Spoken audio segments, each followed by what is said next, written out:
You know those flawless Pringles, perfectly stackable, endlessly crispy, almost too uniform to be real? Ever stopped mid-crunch and wondered what kind of magic, or more likely science, goes into making them that way? Today, we're pulling back the curtain and stepping right onto the factory floor, tracing their path from humble potato flakes to those neat, towering stacks. By the time we're done, you'll never look at a Pringle the same way again. Let's rewind to the early 1960s. Picture the snack aisle of that era. Shelves lined with potato chips in crinkly bags, each promising a crunchy treat but delivering disappointment. The chips inside, fragile, broken, often stale. Half the bag was crumbs, the other half air.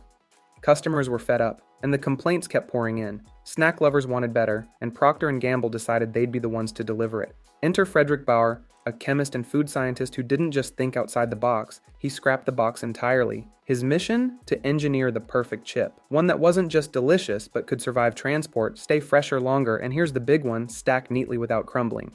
Bauer's idea was downright radical for the time. Don't start with slices of potato at all. Instead, use dehydrated potato flakes. By mixing them into a dough, you could mold every chip into the exact same shape.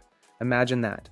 No weird curves, no greasy fingerprints on your hands from digging around for a whole piece. Just crisp after crisp, identical and pristine. But creating perfection is never easy. The early experiments, let's just say they were learning experiences. Some batches turned out too hard, others too bland, and many fell apart before they even left the test kitchen. But Bauer kept going, refining his formula and his process.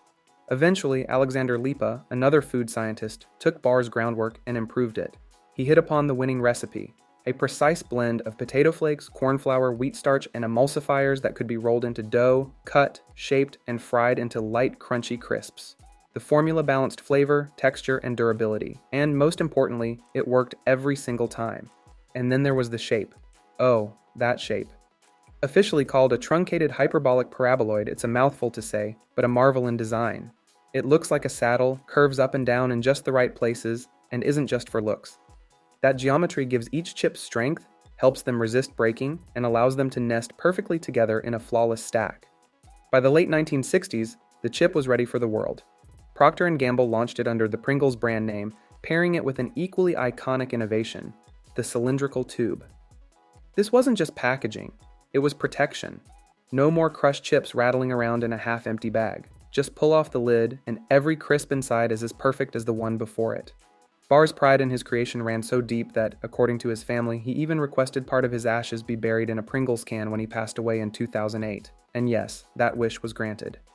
From that point on, snack history had a new chapter. No more chip carnage, no more mystery air, just uniform, crunchy perfection, ready to travel from the factory to your couch without a single flake out of place.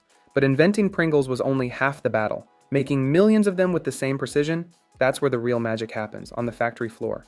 Now we're in the mixing and molding stage, where science meets dough. This is where the magic turns from theory into something you can actually bite into. We're standing in the mixing room, the heartbeat of the entire Pringles operation. The heart of the Pringles process starts in the mixing room, where huge industrial vats churn together the signature blend. Dehydrated potato flakes, wheat starch, cornstarch, rice flour, vegetable oils, salt, and a few secret stabilizers that help the dough hold its form during cooking. The ratio is everything. Too much potato, and the dough becomes crumbly. Too much starch, and you lose that potato flavor. Factory technicians monitor giant stainless steel mixers that turn the dry ingredients into a thick, soft dough with just enough elasticity to be shaped without cracking. Once the dough is ready, it's rolled into thin sheets, about 1.5 millimeters thick. Imagine a pasta roller, but the size of a small car. This rolling ensures an even texture so every chip fries at the same rate. From here, the sheets move to cutting machines. Instead of stamping out flat circles like a cookie cutter, these machines cut oval shapes and immediately press them into their famous saddle form. The molds are designed with mathematical precision to ensure every chip is identical, so they stack perfectly in the tube later. And here's where it gets fascinating. The molds are part of a continuous conveyor belt system. The dough ovals rest inside metal trays shaped like saddles, and the belt carries them forward toward the cooking stage. This prevents them from warping or folding during frying. At this point, the chips are still pale and soft, far from the golden crunch you know, but their destiny is already locked in. The uniformity here is so strict that if a chip comes out misshapen, sensors detect it and air jets blow it off the line before it even reaches the fryer. Ever noticed you never get an oddly shaped Pringle? That's because thousands of tiny decisions have already happened before it ever hits oil. From dough to perfect saddle shape, the process is pure engineering. But shaping is just half the story. The real magic of Pringles lies in their texture, that delicate yet snappy crunch, and to get it, we need heat, a lot of it. Next comes frying and drying, the shortcut to that signature Pringles crunch. The frying stage in a Pringles factory is like watching a precision time ballet, only the dancers are thousands of identical chips gliding through hot oil. Unlike traditional chips, which are dunked in deep fryers, Pringles are cooked between heated oil baths and hot air systems. The shaped molds travel through a shallow river of oil that hits the chips from below, while heated air blasts them from above. This two-sided cooking locks in the shape and produces an even color across every surface. The cooking time is remarkably short, around 11 seconds in the fryer. Because the dough is already low in moisture, it doesn't need a long soak in oil. This quick fry minimizes grease, giving Pringles that clean crunch without the oily residue you often get from bagged chips. From here, they move into a drying tunnel, basically a massive hot air oven. This step removes the last traces of moisture, which is crucial for shelf life. If the chips retained water, they'd go stale in days. Instead, the combination of frying and drying ensures that they stay crisp for months. And here's something you might not know. Each batch is constantly monitored for weight and thickness. If a chip is even slightly off spec, the system automatically adjusts temperature, airflow, or conveyor speed to bring it back in line. This is why a Pringle from a can in New York tastes exactly like one from a can in Tokyo. But what about the flavor? The potato base is just the blank canvas. And now it's time for the real personality to kick in with the seasoning waterfall. Pringles are famous for having flavor on every single bite, not just the top few chips in the tube. That's thanks to the seasoning waterfall. Here's how it works. Freshly fried and dried crisps ride along a conveyor into a chamber where fine nozzles or rotating drums create a curtain of powdered seasoning. As each chip passes underneath, the powder falls evenly over both its convex and concave sides. This method is more precise than the tumbling drums used for bagged chips, where pieces collide and coat unevenly. The saddle shape of a Pringle also helps catch seasoning in the center, making each bite taste balanced. And the flavors? While original remains a classic, factories produce dozens of variations: barbecue, sour cream and onion, pizza, jalapeno, even regional exclusives like seaweed in Asia or prawn cocktail in the UK. Each flavor has its own powder formula, made from a mix of salt, sugar, acids, spices, and dehydrated vegetables. The choice of powder is calculated down to particle size. Too fine, and it turns to dust that doesn't stick. Too coarse, and it clumps. The result is a seasoning texture that bonds to the slightly oily chip surface without rubbing off.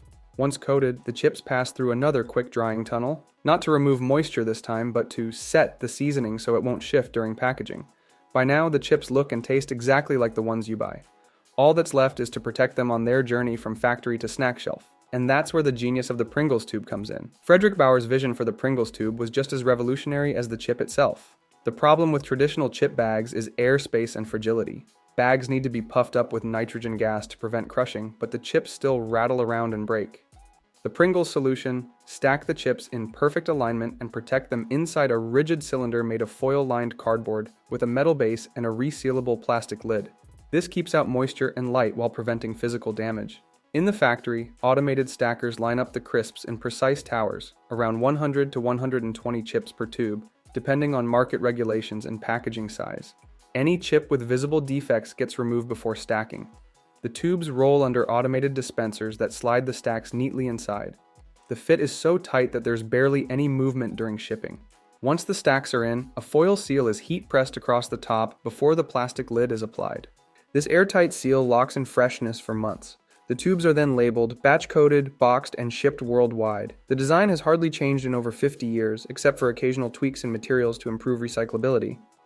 Fun fact, Frederick Bauer's family honored his last wish by placing part of his cremated remains in a Pringles can in 2008, a testament to his pride in the invention. From the moment the dough is mixed to the time the sealed tube is boxed, the entire journey takes less than 30 minutes. Just think about that. Half an hour is all it takes for a heap of humble potato flakes to transform into one of the most recognizable snacks on the planet. But here's the twist. What's inside isn't just potato. Despite their potato-first branding, Pringles are only about 42% actual potato content. The rest is a carefully engineered blend of wheat starch, corn flour, rice flour, and oils. This unique mix is what gives Pringles their signature texture, but it also means that, in some places, regulators don't even classify them as potato chips. Instead, they get labeled as crisps or potato-based snacks. A small but telling reminder that Pringles have always been in a category of their own. In 2008, a British court actually ruled that Pringles were not a potato crisp for tax purposes, because their potato content was under 50%. This quirk made them temporarily exempt from certain snack taxes. But why the mix? Starches from wheat and corn give Pringles their light, crisp bite. Pure potato dough would be too dense and brittle for the shaping process. Rice flour adds a subtle snap and helps with oil absorption during frying. The flavor powders are another layer of science. They contain dehydrated dairy products for creaminess, maltodextrin for texture, acids for tang, and even anti-caking agents to keep the powder free-flowing. A Pringle isn't just a snack, it's a feat of edible engineering. From the choice of ingredients to the satellite curve, every detail is meticulously designed for efficiency, consistency, and taste. The blend of potato flakes, starches, and oils is crafted to hold shape, travel well, and deliver the same crunch every time. Even the cooking process and packaging are optimized for uniformity. That's why, when you pop open the tube, there's no guessing game. Each crisp is identical, perfectly stacked, and ready to deliver that unmistakable snap. It's not just food, it's precision manufacturing. You can eat one crunch at a time, and there you have it, the full journey of Pringles, from humble potato flakes to those perfectly stacked crisps we all know.